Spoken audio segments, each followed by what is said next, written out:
김기현 국민의힘 의원이 로저 비비의 건으로 피의자 전환했습니다. 전직 대통령 윤석열 씨도 처벌받을 가능성이 높아졌습니다. 저는 아사진 미디어 조선혜입니다. 저희 아사진 미디어에서 11월 9일 김기현 의원의 배우자 이아무개 씨 로저 비비의 건 관련해서 청탁금지법 적용 여부를 좀 보도를 한 바 있는데요. 최근에 또 특검발 보도가 쏟아져서 정리해봤습니다.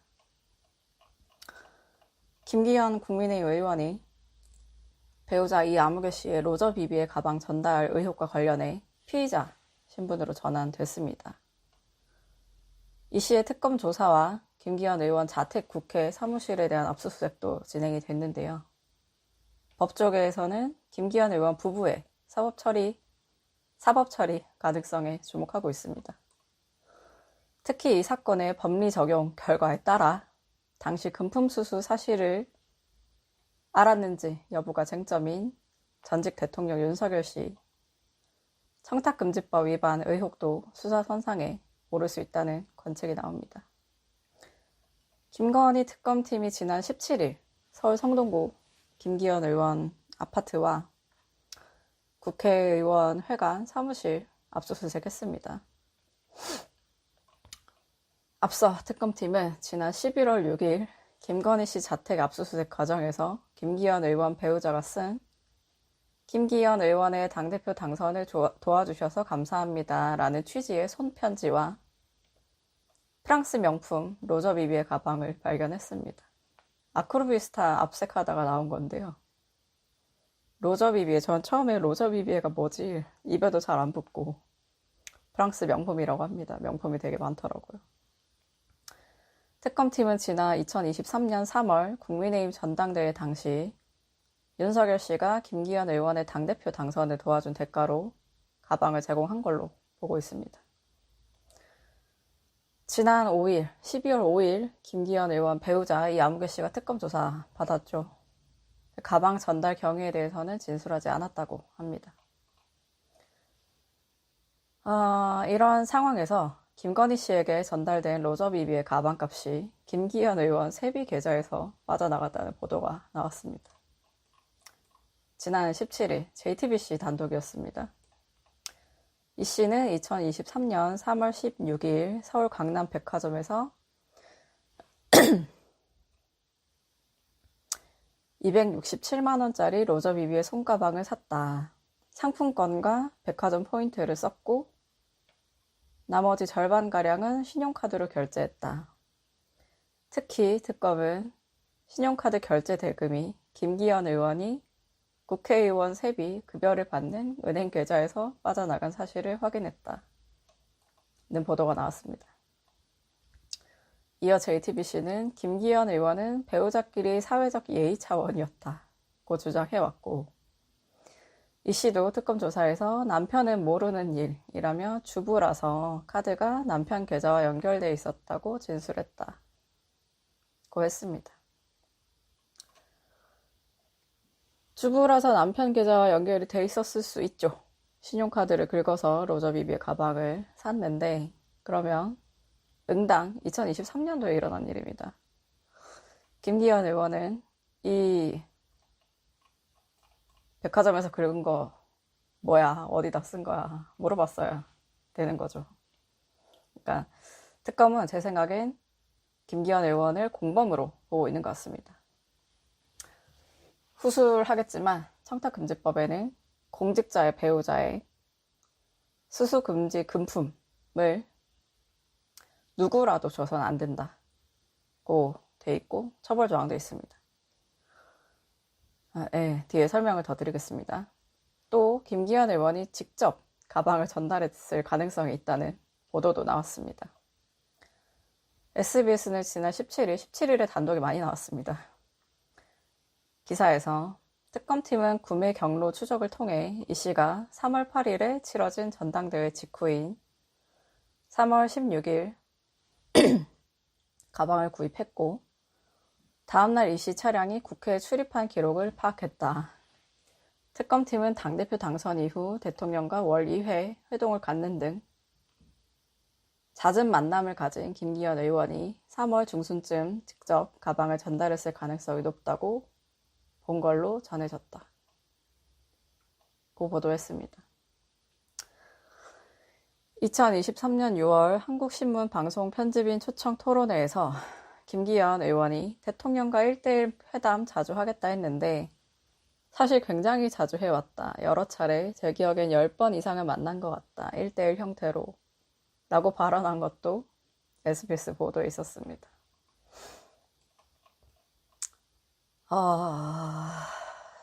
지금 김기현 의원이 특검팀 소환에 계속 불응하고 있는 상황이라고 합니다. 청탁금지법 위반 혐의로 지금 피의자로 입건이 된 건데 어제 12월 18일에 다시 출석 요청하겠다고 했는데 그 뒤 상황은 현재까지는 알려진 게 없습니다. 그러니까 출석 요청을 어제 하겠다고 했는데 며칠에 하겠다는 건 아직 보도가 나온 게 없더라고요. 청탁금지법 8조 5항에는 누구든지 공직자 등에게 또는 그 공직자 등의 배우자에게 수수금지 금품 등을 제공하거나 그 제공의 약속 또는 의사표시를 해서는 아니 된다고 돼 있습니다. 여기 걸리죠. 수수금지 금품을 제공을 하면 안 된다. 김기현 의원의 배우자 이 아무개 씨가 수수금지 금품을 제공을 한 게 가능성이 매우 높은 상황이죠, 지금. 그러면 그걸 묵인해준 김기현 의원도 공범이 될 수 있는 겁니다. 묵인한 게 사실이라면. 예. 제가 말하고 싶은 건 여기서부터인데요. 전직 대통령 윤석열 씨도 처벌 대상이 될 가능성이 아주 커지고 있습니다. 배우자 금품 수수 신고 의무 위반을 했다는 걸로 이제 볼 수가 있는 건데 저희가 11월 9일 지난달 9일 로저 비비앱백 윤석열과 김기현 아내 김영란법 처벌 가능성 기사를 쓴 바 있습니다. 청탁금지법 내용을 약간 좀 쓸데없이 상세하게 담았는데 내용을 좀 설명드리면 청탁금지법 22조 벌칙조항을 보면 수수금지 금품 등의 가액이 100만 원을 초과할 경우 배우자가 해당 금품을 받은 사실을 알고도 신고하지 않은 공직자 등은 3년 이하의 징역 또는 3천만 원 이하의 벌금에 처할 수 있다고 되어 있습니다. 8조 5항을 위반해 수수금지 금품 등을 공직자 배우자에 제공한 사람도 마찬가지입니다. 그러니까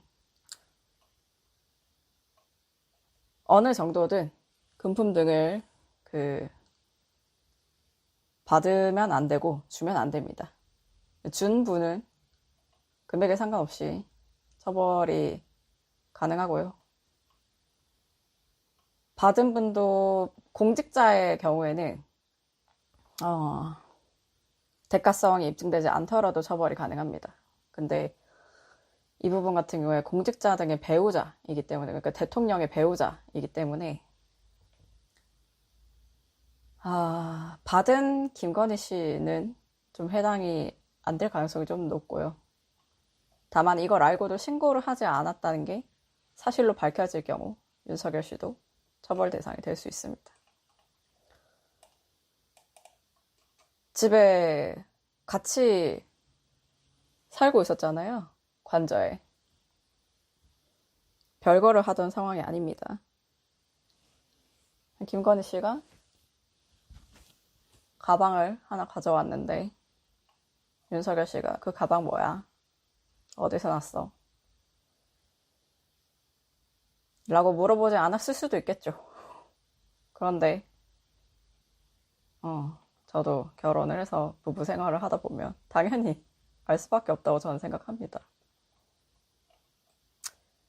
그리고 또 하나 이제 짚고 싶은 건 로저비비의 가방 수수가 단순한 금품 수수를 넘어서 김기현 의원의 당대표 경선과 관련해서 대가성 또는 이해 유도가 있었는지 여부가 핵심입니다. 당대표 경선에 대통령 부부가 개입을 한 사실이 드러나면 정당법 위반이 될 수 있습니다. 그래서 그 로저 비비에와 같이 나온 손편지 어딨죠? 김기현 의원의 당대표 당선을 도와주셔서 감사합니다. 라는 취지로 쓴 그 손편지. 당무에 개입했을 가능성이 매우 높은 증거죠. 청탁금지법으로 일단 입건을 한 상황인데 향후 수사 상황에 따라서 정당법 위반도 해당할 가능성이 있는 상황입니다.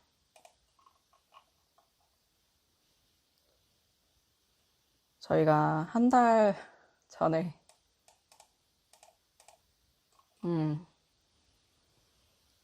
아주 도발적으로 주장했던 청탁금지법 위반 가능성에 대한 보도가 점점 사실과 가까워지는 거 아니냐 라고 볼 수 있는 여러 가지 정황들이 많이 나오는 것 같습니다. 김기현 의원